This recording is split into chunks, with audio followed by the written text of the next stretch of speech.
What's going on, everyone? So it's no secret, Darvin Ham has been bad, right? From just the execution of play sets, X's and O's, to the utilization of timeouts, to the constant rotation. One of the things that drives me the most crazy is just the lack of utilization of players, specifically Christian Wood, Rui Hachimura. He basically has them relegated to being 3-and-D guys when that's not really their game. His just experimentation, which I don't have an issue with coaches experimenting, especially early in the season, right? Especially when you're winning, right? And you want to kind of figure out, okay, well, what lineups work the best, especially when you have a deep roster, right? Okay, how does this 5 look? How does this 5 look? But it's like at times he's not experimenting because he's trying to lock down and figure out who's going to be his 8 or 9, go to the playoffs. It's experimentation because he just seems lost, or he's like a fish out of water at times. And it's just like he's grasping at straws trying to find things. And look, don't get me wrong. Not everything is on Darvin Ham, right? A lot of people like to just point and go, if we didn't have Darvin Ham, we'd be the best team in the league, which isn't true, right? I mean, it's more than just Darvin Ham. He is a big problem. Don't get me wrong, right? And coaching is a very important aspect of the game of basketball, but the players aren't showing up either. Now, there is also the argument of, well, if you had a better coach and a coach that the players were bought into, well, then maybe they would play better. And yes, I do think to an extent that is part of it, but these are professionals. Most of these guys are veterans that have been in the league for years. You got to play the game of basketball. But regardless, Darvin Ham he hasn't been the guy. He has not been good by any stretch of the imagination. He's had stretches, he's had moments, he's had games. I mean, even in the playoffs last year, in that Grizzlies and Warriors series, he was fantastic. I don't know where he I don't know. It's like he's trying to be this big brain or something rather than just simplifying it. Because it shouldn't be this complicated, yet he's making it extremely complicated. And it's almost like he's trying to, zag instead of zig, and it's just, why? But now it's looking like Darvin Ham is potentially on the hot seat and could be on his way out. We got a report from Shams that gave us some insight onto just the situation with the Lakers. LeBron James didn't speak with the media. You usually know how that goes. This team had all of the just hopes, dreams, and man, this is a roster. Let's go. We got size. We got versatility. We got several scoring options. LeBron James and Anthony Davis, they could get rest. They shouldn't have to play 40 minutes a game like they currently are, right? This team is much better than last year's team, and they're not. I mean, you can make an argument they are worse than last year's team because at least last year's team played with energy and effort, right? At least last year's team, they were heavily undersized, terrible, front to back. And it was okay, but they were in almost all the games, right? They were at least competitive in most of the games, where this team, it just seems like there's just no real rhyme or reason. But let's dive into Shams' report. Of course, I want to hear your thoughts and opinions. Also, don't forget to like the video and subscribe to the channel. So, Lakers are developing a disconnect between Darvin Ham and the locker room, per Shams. There's currently a deepening disconnect between Darvin Ham and the Lakers locker room. Six sources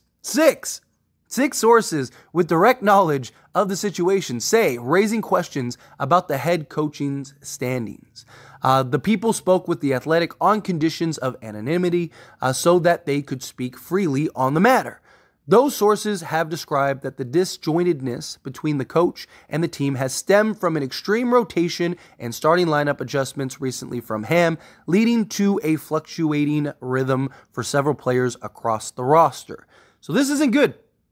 Look, if we and everybody sees how bad Darvin Ham has been, you know that Rob Pelinka and Jeannie Buss have seen the same thing, and you know that is definitely a conversation. Now, here's the thing, though. Darvin Ham still has, 3 years on his contract? Are the Lakers really going to fire him and hire a new coach, pay him for 3 years, and then if this team's still bad, right, what do you do, right? And if that coach isn't the right coach, right, what are the options out there? Now, many people, I've seen throw out Mark Jackson, Doc Rivers. I've even seen people throw out Bud Budenholzer. The Budenholzer thing makes zero sense to me. If you don't like Darvin Ham, why would you want Budenholzer when Darvin Ham is literally the product of Bud, right? Everything that Darvin Ham does stems from Budenholzer, right? Budenholzer was literally fired from the Bucks for all of the same reasons as Darvin Ham. So Bud doesn't make any sense when I see people throw that out. Now, Mark Jackson, I don't see him ever coaching again. There are reasons why the Golden State Warriors fired him, right? He lost the locker room for many reasons. I don't want to dive into it too much because it's just, go look it up. But Doc Rivers, I am not a fan of Doc Rivers at all, coaching-wise. You can make an argument, he is the least achieving, most underachieving head coach in history. I mean, think of all the teams, all the talent, all the rosters he has had and has never done anything but win one time with the Celtics team that I probably could have coached and won with, right? Like, I mean, that team was ridiculous, and he still only won one championship with that team when they were arguably the best team for like 5 seasons. And then on top of that, you look at teams like the Clippers. For like 7 years, they were the best team in the league, and they were a second-round exit every year, right? I mean, this guy is going to go down as the number one coach in NBA history to lose 3-1 leads.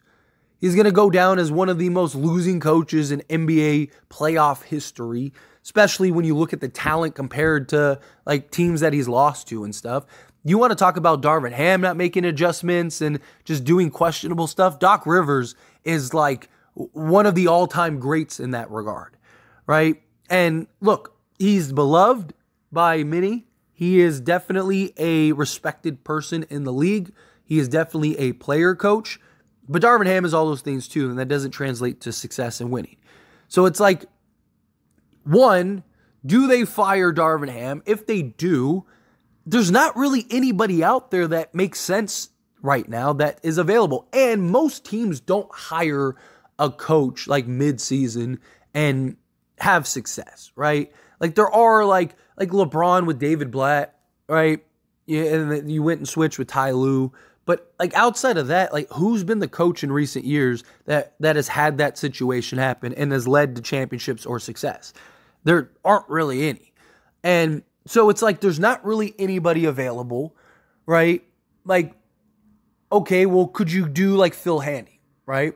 I don't hate the idea of like bringing Phil Handy in, but most people see him as, you know, basically a development coach, right? Some people have wanted him to get the opportunity, but is he going to be the X's and O's guy? Now, look, there's always going to be, so like if they fire Darvin Ham, the Lakers will probably go on like a 7-game win streak. Because, I mean, that almost always happens, right? Unless the team is like really bad, right? Like more times than not, you get that like bump when you fire a coach, right? And players just seem to just, all right, let's go and play great and make the new coach look good, right? That, I mean, that happens with such regularity, but that doesn't mean that like it's turned around and that's it. Because usually law of averages end up taking place and it gets right back to the problems that were ahead, right? The Lakers have to make trades regardless.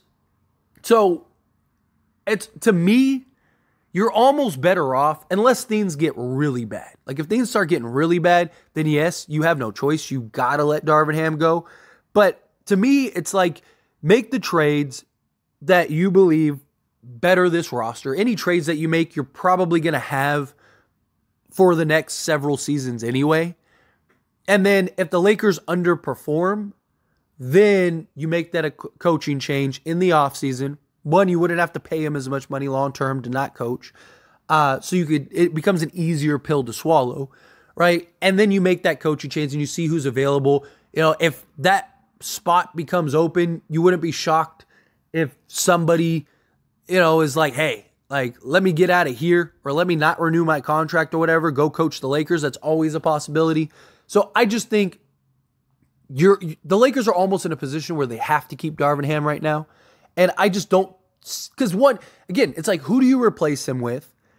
And do you really want that coaching change in the middle of the season? Although if you like completely rehaul your roster, like get rid of like essentially everybody and kind of like build a whole new team around LeBron and AD, then maybe you can make the argument, well, like if you get a new coach, that you're going to have to implement everything again anyway, so it doesn't really matter at that point. But if you're only making, like, let's say you're just trading for like Zach LaVine or something like that, then you're almost better off just keeping Darvin Ham this year, riding it out. I know it'd be frustrating. I know, it's not ideal. But again, like, what are your other options right now where you go into the offseason, you basically got your roster, you basically got your core, go hire the new coach, right? And then you just kind of fill in the blanks with vet minimum guys that new coach would like, that could make sense with this roster. And you kind of just hopefully can right the ship towards the last few seasons, right? That's probably the direction that the Lakers would go if I had to guess. Because look, Rob Pelinka has a lot to figure out and a lot of work to do. A lot, right? Not only does he have to figure out trades, he needs to figure out what is he going to do with Darvin Ham, right? Darvin Ham needs to be better. But the question is, can he be better? I think he can, because we have seen him be better. We have seen him have, again, good games, good stretches, good playoff run. The other kind of question, though, too, is that, like, let's say you do make trades and you win the championship, right? Does that basically save Darvin Ham? That's also something else to keep in mind. But again, so the Lakers have a good history with moving off of coaches quick, right? The Lakers have never been one to like, hey, this coach isn't working out, but we're paying him long term, so let's keep him, right? They've let guys, even like Mike Brown, right? Like they've made quick moves if need be in coaching changes, right? If they feel like, okay, this coach isn't doing what they're supposed to be doing, he needs to go, they'll do that. So I trust that the Lakers will make the move at some point. It's just, is this season, in the middle of the season, the best time to do that? As much and as frustrating as it is, I don't believe it is. Right? Don't get me wrong. There's a big part of me that's like, yes, get rid of Darvin Ham. Who cares? Right? Whatever. But there's also the part of me that like takes a step back and goes, okay, like what are the options? Let's weigh it here. Right? What are the options? Now, again, if things start getting really bad, right, he completely loses the locker room, right, the Lakers are a sinking ship, then yes, and I get at that point it might be too late, but even if you get a new coach, it could end up being too late, right? Because that new coach has to come in, they have to implement things, they have to get their structure and their culture, and they have to kind of figure out, they're basically starting from scratch. At least Darvin Ham has some footing, right? It's not great, but at least it's something. At least he has an idea somewhat of like the roster and the players and stuff. It's just, it's a fine line, right? And I don't think Darvin Ham should be the coach. I will be surprised if Darvin Ham is the head coach through the entirety of his contract. There's a part of me that would be surprised if he's a head coach going into next season, right? I think this is probably his last season, but I think you're almost stuck riding out this season. Because again, like, what are your options? If there was some like great coach, right? Like if Ty Lue was still available out there or something, or Steve Kerr stepped down and it was like, oh man, like we can go get Steve Kerr, right? Like then I could see something like that. Or Nick Nurse or whatever, right? If some like top head coach was out there and available and made sense, then I could definitely see the Lakers going like, hey, let's go get that guy. But it's just like, who's out there that really you could bring in that would change the landscape of the Lakers?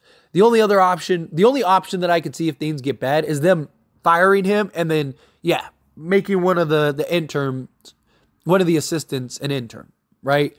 That's probably the best approach where you kind of, at least they're kind of coming in, stepping in, riding out the season. That's also usually what happens. The head coach gets fired and then one of the assistants step in through the season, and then you kind of evaluated it from there. So I don't know. It's a tough spot to be in, but Rob Pelinka has a lot to figure out, and now you're starting to see the smoke, right? And usually where there's smoke, there's fire. So it's becoming more and more apparent.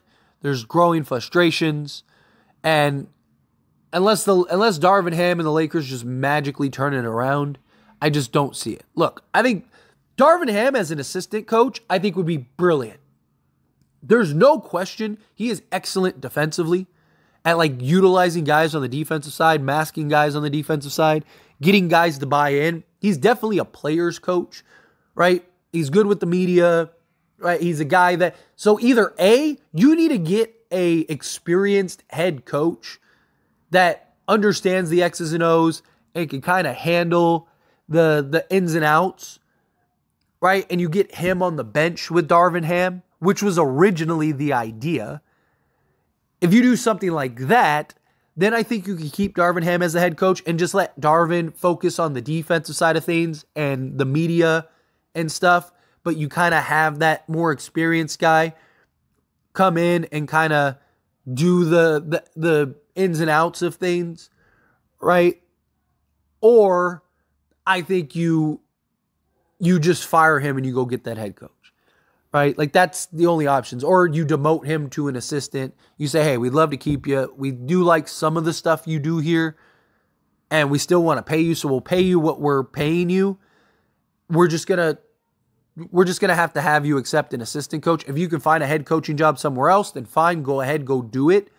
But we need to get you down to an assistant role. We're gonna bring somebody in as the head coach. Because again, there are some good parts of Darvin Ham. There are some things that I do see and I go, okay, there's value there. He's just, as a head coach, just seems over his head. He doesn't seem like he understands the intricacies of being a head coach. And that's a problem. But anyway, again, as always, this is a discussion, so I pass the question on to you. Let me know your thoughts and opinions down in the comments below. What do you think? How do you feel? What do you think? Do you think, yeah, like, sure, demote him as an assistant, bring in a head coach? Do you think, no, fire him entirely? Would you fire him this season? Would you wait till next season? Again, however you feel, whatever your thoughts are, I'd love to hear it. Let me know down in the comments below. That being said, if you haven't liked this video, hit that like button. Helps me out a lot. Lets me know you enjoy these types of videos, and I truly appreciate it. If you're not subscribed to the channel, hit that subscribe button. Turn on the bell notifications. Appreciate you all. See you in the next one. Thank you.